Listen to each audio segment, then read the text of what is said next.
Online वाली दोस्ती। अब एक सीधा साधा लड़का था। ग्रेजुएशन की पढ़ाई करने के लिए अब उसे अपना गांव छोड़कर शहर में दाखिला लेना था। किसान पिता ने एक एक पैसा जोड़कर अभय के लिए शहर में सारी व्यवस्था कर दी थी और ये सोचकर एक स्मार्टफोन भी दिला दिया कि ऑनलाइन पढ़ाई करने में उसका उपयोग होगा। स्वभाव से अंतर्मुखी अभय को अब अपने सपनों को पूरा करने के लिए बहुत मेहनत करनी थी। अपने संकोची स्वभाव के कारण वो शहर के बच्चों के साथ उतना घुल मिल नहीं पा रहा था और अपने दोस्त बनाने के लिए उसने सोशल मीडिया का सहारा लिया। ऐसे ही फेसबुक पर उसी शहर के मयंक नाम के एक लड़के से उसकी दोस्ती हो गई। मयंक का प्रोफाइल अभय को बहुत पसंद आया था। दोनों के बीच मैसेजेस का आदान प्रदान होना शुरू हो गया। पढ़ाई के लिए फ़ोन का प्रयोग अब दोस्ती और मनोरंजक वीडियोस देखने में होने लगा। यहाँ तक कि क्लास करते हुए भी अभय का ध्यान मोबाइल स्क्रीन पर ही लगा रहता। मयंक और अभय की दोस्ती भी गहरी होती गई। यहाँ तक कि मयंक कई बार उसका फ़ोन भी रिचार्ज करा देता। देखते देखते उनकी फ्रेंडशिप को 2-3 महीने बीत गए, पर अभी भी उनकी एक बार भी मुलाकात नहीं हुई थी। फिर एक दिन मयंक ने अभय को एक जगह बुलाने के लिए कॉल की।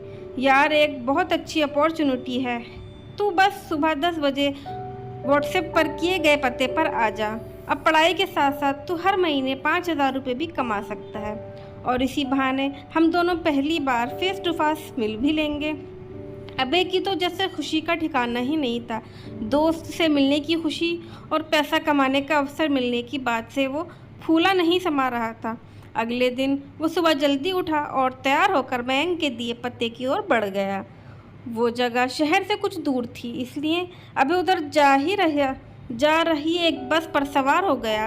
1 घंटे के सफ़र के बाद आखिरकार वो पूछते पाछते दिए हुए पते पर पहुंच गया। अभी वो दरवाज़ा खटखटाता कि इससे पहले एक कार उसके पास आकर रुकी। उसमें से 45-50 साल का एक अधेड़ व्यक्ति बाहर निकला और बोला, सुनो बेटा, क्या तुम्हारा नाम अभय है?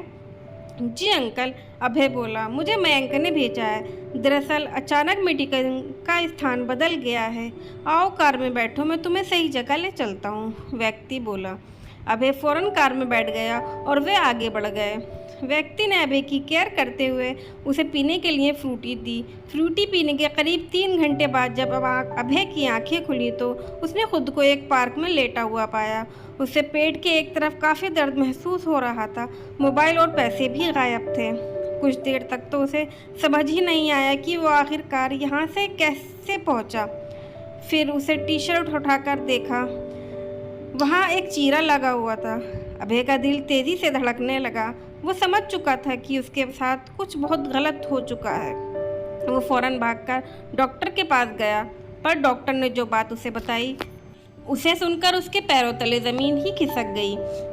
उसके शरीर से एक किडनी गायब थी। अब उसके काटो तो खून नहीं वाली हालत हो गई थी। सोचने लगा, क्या सपने लेकर गांव से शहर आया था, अब अपने पिताजी को क्या जवाब देगा। वो भागा भागा पुलिस थाने पहुंचा। वहां जाकर तो उसके सामने डिजिटल दुनिया की सारी सच्चाई सामने आ गई। ये जो फेसबुक पर मयंक का प्रोफाइल था, वो कोई युवा नहीं बल्कि वही अधेड़ व्यक्ति था जिसने उसे कार में बिठाया था। वो आकर्षक अकाउंट बनाकर अभय जैसे लोगों को जो सफलता शॉर्टकट में चाहते थे और ऐसे छलावे पे विश्वास करते थे, उन्हें फांसता था। फिर धीरे धीरे पर्सनल लाइफ में घुसकर उन्हें नौकरी का झांसा देकर बुलाता। उसके बाद शरीर के अंगों की चोरी करता था। ऐसे कितने सारे केसेस उसके नाम पर थे। सोशल मीडिया पर सोशल न होकर अगर अभय वास्तविक दुनिया में सोशल होता तो शायद ऐसी नौबत ही नहीं आती।